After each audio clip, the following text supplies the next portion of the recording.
Hello and good this time to you. Welcome to another version of this tutorial where in this one we're going to look at what are the sources of land law in Nigeria.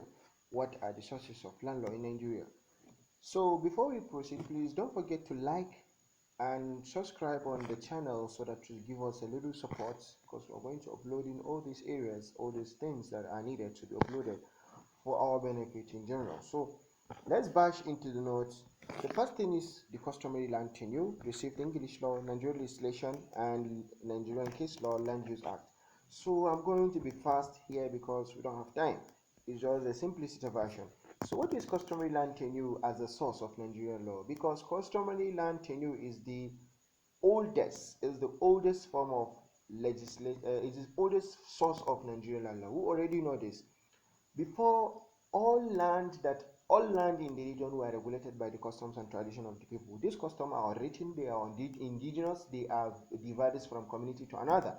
And also in the community, individual do not own land, is community that owns land, right? Under the customary law. And you as an individual, you only have the right to use the portion of the land that was allocated to you, right? And so many things. And also any custom that does not go in connection or inconsistent with the constitution, then that custom will not avoid. And also it should be repugnant to natural justice, equity, and good conscience. This is what you are going to explain customary land tenure. Then the received English law. We already know what the received English law is: the influence of the common law, equity, and the statute of general application.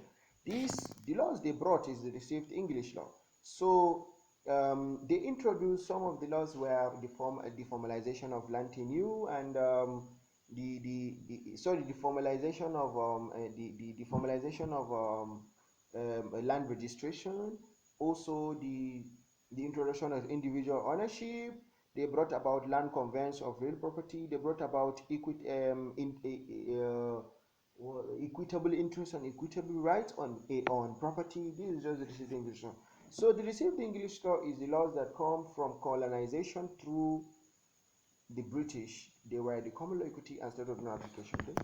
The Nigerian case laws. That judicial decision. Judicial decision became binding on hierarchically. Okay, hierarchically, the higher court are binding on lower courts. And what does Nigerian case laws does?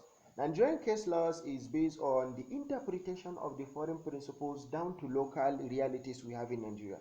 Those principles that are local that were brought through received English law, the Nigerian will now interpret it into their own.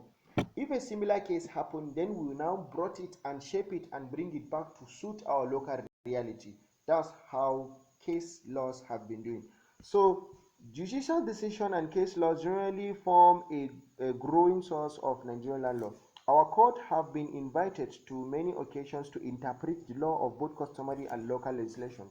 So they will interpret the laws and then it will now be suited to our local reality. So what they do is also those foreign policies are just persuasive. They assist in pushing us in knowing what is the right thing to do.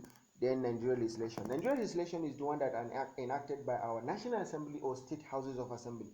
The National Assembly is the one in Abuja in general, that's for the state. Then the State House of Assembly is the one that is for each state. You can see some of these are local statutes affecting land from other source of land law in Nigeria. Many of these statutes were in force before the enactment of the Land Use Act, the one that have. And some of them were still in force because we have the Lagos state law, land law, and other states has their own land law. So Nigerian legislation is the legislative enactment. This is also an important source of the Nigerian land law. And the last one is the Land Use Act. The Land Use Act is the one that is currently in practice in the general entire country. And note one thing about the Land Use Act. What does it do? It vested all the lands in the entire country on the governor of each state to be held in trust for the people, to be held in trust for the people. Make sure you mention this when you are explaining this to her. She like it. So that's what the Land Use Act does to us. Okay, and also the Land Use Act has made abolition of absolute ownership and brought about right of occupancy and customary right of. There are two right of occupancy: statutory right of occupancy and customary right of occupancy. something you should note. So this is just all about that, and we are going to go next to the terminologies in land law. Thank you. Please don't forget to follow us for no reason.